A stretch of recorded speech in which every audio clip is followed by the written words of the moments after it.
lá, minha gente. Conto de mistério, narrador onisciente.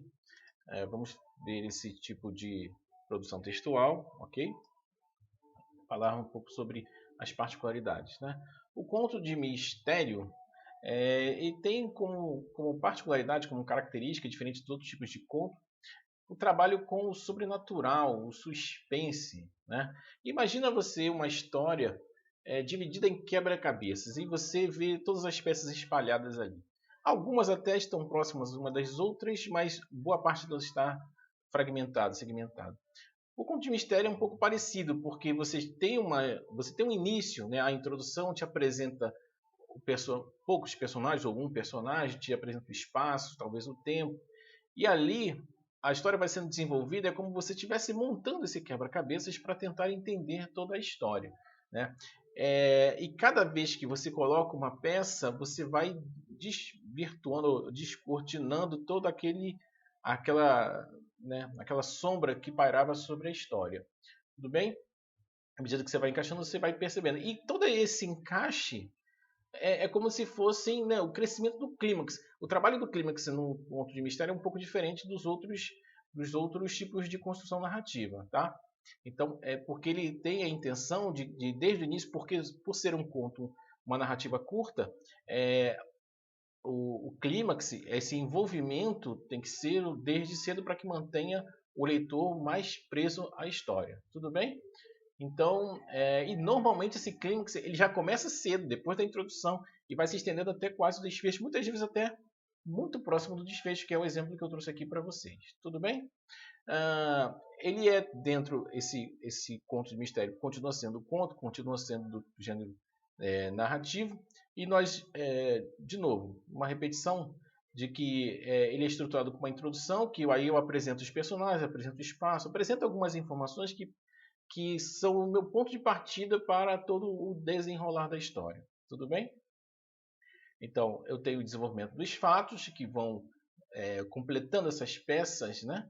E o clímax, né? Em que a situação desse mistério é resolvida, né? Que é o desfecho da história. Ok? Então, já vamos para a prática aqui. Eu vou fazer a leitura para vocês e vou apresentando essas informações. Tudo bem? Deixa eu sair aqui. Você vai ter só o texto. Então vamos lá, minha gente. Perseguição de Paulo André Gomes. Meia-noite, cansado e com sono, lá estava eu andando pelas ruas sujas e desertas dessa cidade. Minhas únicas companhias eram a lua e alguns animais de vida noturna. Num canto havia um cão e um gato tentando encontrar alimentos, revirando latas de lixo. Em outro ponto da rua, ratos entravam e saíam de um esgoto próximo à padaria da esquina. Eu estava tentando lembrar por que havia saído tão tarde do emprego, quando ouvi uns passos atrás de mim. Caminhei mais depressa sem olhar para trás. Comecei a tremer e a suar frio, coração acelerado. Aqueles passos não paravam de me perseguir. Virei depressa. Não havia nada além de sombras. O medo aumentou. Ou estava enlouquecendo, ou estava seguindo por algo sobrenatural. Repara que já tem a apresentação do personagem. É um narrador personagem, porque ele está narrando o que vai acontecendo com ele. Então ele está à noite, a gente sabe que o espaço é à noite, né? E a gente até então imagina que o espaço é uma rua deserta, né? Que aí ele está andando, saindo do trabalho, indo em direção à sua casa. Ele nem mais não lembra de ter saído tão tarde do seu emprego e na direção de casa. E nessa direção ele vê, ah, ah, tem a percepção, na verdade, de alguém estar perseguindo. Tudo bem? Vamos seguir aqui. Corri desesperadamente, parei na primeira esquina, ofegante. Olhei novamente, nada. Continuei a andar, tentando manter a calma. Faltava pouco para chegar à minha casa. Já mais tranquilo, parei finalmente em frente à minha porta. Peguei a maçaneta, ainda um pouco trêmulo devido ao susto e à corrida. Quando a girei, a porta não abriu. Provavelmente meus pais já estavam dormindo. Procurei minhas chaves em todos os bolsos que tinha. Não encontrei. Os passos recomeçaram. O medo voltou em dobro. Estava meio tonto. Não conseguia manter-me de pé. O mundo girava vertiginosamente. Tentei gritar, mas a voz não veio. Aquele som se aproximava cada vez mais. não havia saída. Juntei então todas as minhas forças e, num movimento brusco, caí da cama e acordei. Repara que no final a gente tem a noção de um outro espaço, né? Que na verdade tudo isso tinha acontecido na imaginação dele. Então, nós temos dois espaços aí concorrentes. Na verdade, ele estava na casa dele, ele estava dormindo e num sonho imaginou toda a história, que começa lá no início, de ele ter saído do emprego, saído do trabalho e ter a percepção de que alguém o perseguia.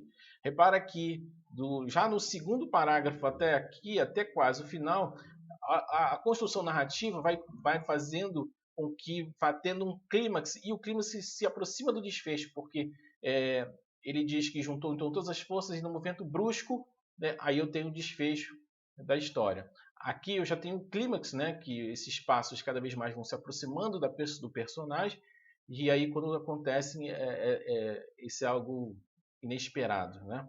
Só fazer uma observação aqui no final, é o que a gente chama de humor, tá? No humor normalmente se confunde com riso, com a graça. O humor é uma quebra da expectativa lógica. Então aqui no final a gente tem a parte do humor, porque a gente imagina que a história realmente esteja acontecendo no plano real, mas na verdade tudo se passava no plano da imaginação do personagem. Tudo bem? Então, repara que no primeiro parágrafo eu tenho a apresentação, no segundo, no terceiro, eu já tenho o desenvolvimento da história, o encaixe das informações, o quebra-cabeça, eu vou percebendo que as coisas vão tomando um desfecho, e aí o desfecho é inesperado, nesse caso. Tudo bem, gente? E aí, vamos fazer aqui uma diferenciação de literatura de mistério, terror ou fantástica, né? A literatura de mistério e de terror, elas se aproximam, porque a literatura de terror normalmente trabalha com elementos, né, macabros, vinculados à morte, ao desespero, a toda essa parte nostálgica em que a literatura se debruça. A de mistério não necessariamente está envolvido com morte, mas situações em que você vai construindo uma narrativa em que você tem surpresas, situações inesperadas, como se fosse uma literatura policial, né? Que você vai desvendando determinadas informações que vão se somando e aí vai construindo uma história. E literatura fantástica é aquilo que a gente chama de descolamento da realidade, né? A literatura fantástica, ela normalmente, o autor está ali contando uma história, fazendo uma narrativa, e de repente acontecem fatos que não pressupõem fatos da realidade. É o que a gente fala de despegar da realidade. Ela vai para contornos da imaginação, do sonho, do devaneio, do fantástico, do maravilhoso, de algo que foge à vida real, vamos dizer assim. Então eu trouxe um exemplo para vocês. Convém dizer-lhes que desde que ficara só, não olhara uma só vez para o espelho. Não era abstenção deliberada, nem tinha motivo. Era um impulso inconsciente, um receio de achar-me e dois, ao mesmo tempo naquela casa solitária. E se tal explicação era verdadeira, nada prova melhor a contradição humana, porque no fim de 8 dias deu-me na vinheta olhar para o espelho com o fim justamente de achar-me dois. De se olhar, de se achar no espelho, né? Olhei e recuei. O próprio vidro parecia conjurado com o resto do universo. Não me estampou figura nítida inteira, mas vaga, esfumada, difusa, sombra de sombra. Ou seja, o espelho lhe devolvia uma imagem que não era real, que não era a fidedigna, que não era perfeita. Alguma coisa acontecia que a imagem estava embaçada, esfumada, vaga. Eu não conseguia ter a nitidez da sua imagem. A realidade das leis físicas não permite negar que o espelho reproduziu-me textualmente, com os mesmos contornos e feições. Assim deveria ter sido, segundo as leis da física, né, a refração da imagem, né, vamos dizer assim, a devolver de uma maneira imediata aquilo que se projeta. Mas tal não foi a minha sensação, então tive medo. Atribui o fenômeno à excitação nervosa em que andava. Receei ficar mais tempo e enlouquecer. Vamos embora, disse comigo, e levantei o braço com um gesto de mau humor, e ao mesmo tempo da decisão, olhando para o vidro. O gesto lá estava, mas disperso, esgaçado, mutilado.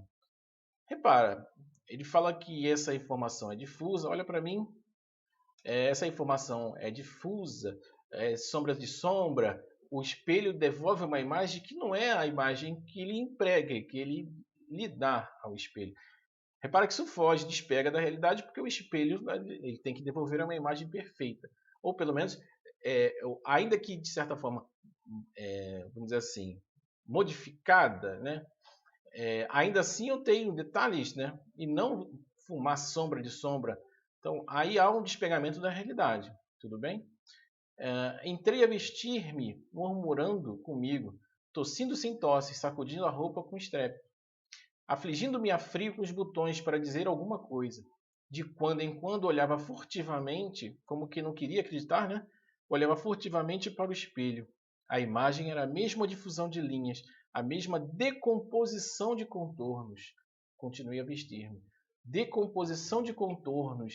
Eu não tinha uma unidade eu não tinha uma unidade, eu não tinha uma imagem perfeita, eu não tinha uma imagem real, eu não tinha a minha imagem sendo refletida. Alguma coisa devolvia, modificava, mas de tal maneira que eu não conseguia perceber a definição. Então, isso é o que a gente chama de literatura fantástica. Não há, na nossa realidade, algo que faça esse tipo de circunstância. Aí, gente, vocês podem me dizer, né? Ah, não, mas tem espelhos que modificam e tornam você mais magro, mais gordo.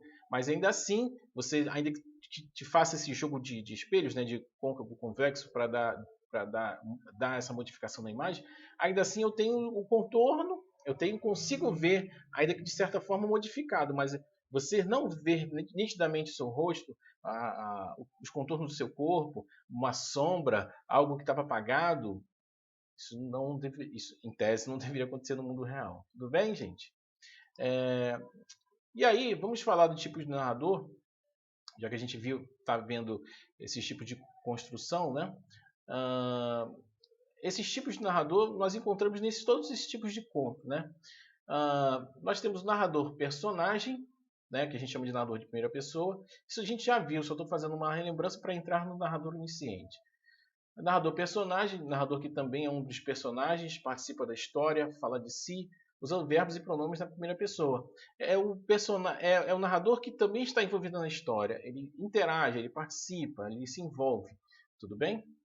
Narrador observador, de terceira pessoa, né? Ele não participa, ele está distante, ele está ali somente com o sentido de contar o que vê, ou o que viu. Né? É como se estivesse numa porta, né? Olhando pela fechadura, ou estivesse numa distância a ponto de observar toda a reação, toda a ação que acontece naquele espaço. Tá? Não participa dos eventos narrativos, só conta com o que vê sem se incluir na história. Emprego de verbos e pronomes na terceira pessoa. Tá? Isso é fácil de perceber, tá, gente? A diferença entre narrador personagem e narrador observador. Essas marcas de verbos e pronomes faz com que a gente reconheça. O narrador onisciente, já é um novo tipo de narrador que vocês estão estudando, ele é chamado também de narrador onipresente. É como se fosse Deus, tá, gente? É um Deus narrativo, tá? Deus aqui está com letra minúscula, porque é um Deus narrativo. Ou seja, quem conta a história, o narrador, ele sabe de tudo o que se passa externamente e internamente nos personagens. Então, ele conta o que vê e conta aquilo que não vê.